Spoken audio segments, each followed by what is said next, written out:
नमस्कार दोस्तों, स्वागत है आपका मेरे चैनल पे। दोस्तों, ऐसी न्यूज़ आ रही है कि इंडिया वो कंट्री हो सकता है जो इसराइल से काउंटर ड्रोन सिस्टम की डील कर रहा है या डील कर चुका है, और ये डील बहुत बड़ी है। आज इसी के ऊपर बात करेंगे। चलिए दोस्तों, शुरू करते हैं।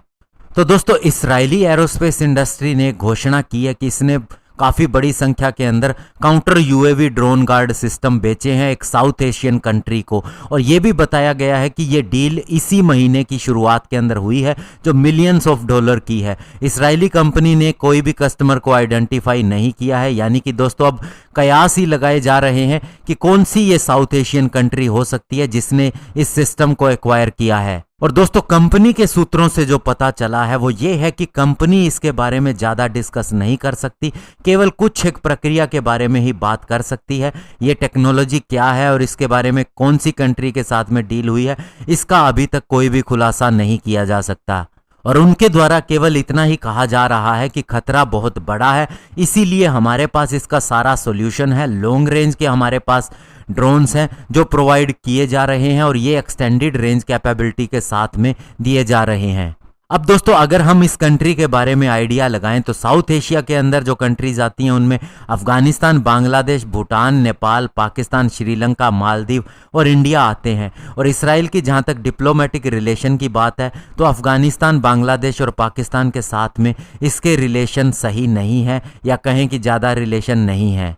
हालांकि दोस्तों, अगर हम बात करें श्रीलंका की, तो श्रीलंका के साथ में भी इसकी एक डील हुई थी इसके एयरफोर्स के प्लेन को अपग्रेड करने के लिए। और श्रीलंकन मीडिया में भी ये बार बार बताया गया है कि उन्हें कंसर्न है जो ड्रोन का थ्रेट बढ़ता जा रहा है उसे लेके। लेकिन दोस्तों, ये श्रीलंका के साथ में भी डील नहीं हुई है। अब बाकी बचते हैं दोस्तों भूटान। तो ये एक छोटी सी कंट्री है। और नेपाल की बात करें तो नेपाल को भी इतना पोटेंशियल नहीं है कि वह इतनी बड़ी संख्या में इतने ड्रोन खरीदें, और उसे इसकी ज़्यादा ज़रूरत भी नहीं है, क्योंकि दोस्तों एक तरफ इसके इंडिया लगता है तो इंडिया के साथ में इसके रिलेशन ठीक है। और मालदीव की बात करें तो ये एक आइसोलेटेड कंट्री है, सी के अंदर स्थित है। इसे कोई भी चारों ओर से ऐसा खतरा नहीं है कि जहां ड्रोन आ सकें।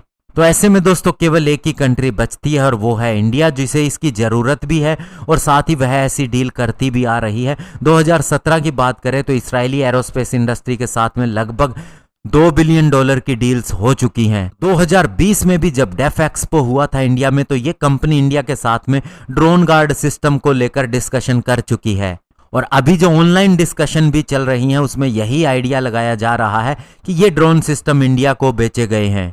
और दोस्तों, इसी मंथ 9 तारीख को एक रिपोर्ट आई थी प्रिंट के अंदर जिसमें कहा जा रहा था कि इंडिया ऐसे काउंटर ड्रोन सिस्टम को खरीदने जा रहा है जो थ्रेट को काफ़ी दूरी से डिटेक्ट भी कर सकता है, जैम भी कर सकता है, उसके कम्युनिकेशन और नेविगेशन सिग्नल को फेल कर सकता है। और दोस्तों, इसराइली एरोस्पेस इंडस्ट्री ने दोस्तों 200 ड्रोन गार्ड सिस्टम बेचे हैं, क्योंकि कंट्रीज़ का अभी एमर्जिंग यूएवी थ्रेट को देखते हुए काफ़ी ज़्यादा इनके अंदर इंटरेस्ट हो चुका है। और आईएआई के पास में ये जो सिस्टम है ये ELI 4030 ड्रोन गार्ड सिस्टम के रूप में जाना जाता है, जो कि एक multi sensor multi layered system है। और इसकी एबिलिटी है कि ये किसी भी तरह के ड्रोन अटैक को डिटेक्ट कर सकता है, क्लासीफाई कर सकता है और उसे डिफीट कर सकता है। तो ऐसे में दोस्तों ज़्यादातर चांसेस यही है कि ये सिस्टम इंडिया को ही दिया जा रहा है। धन्यवाद। जय हिंद।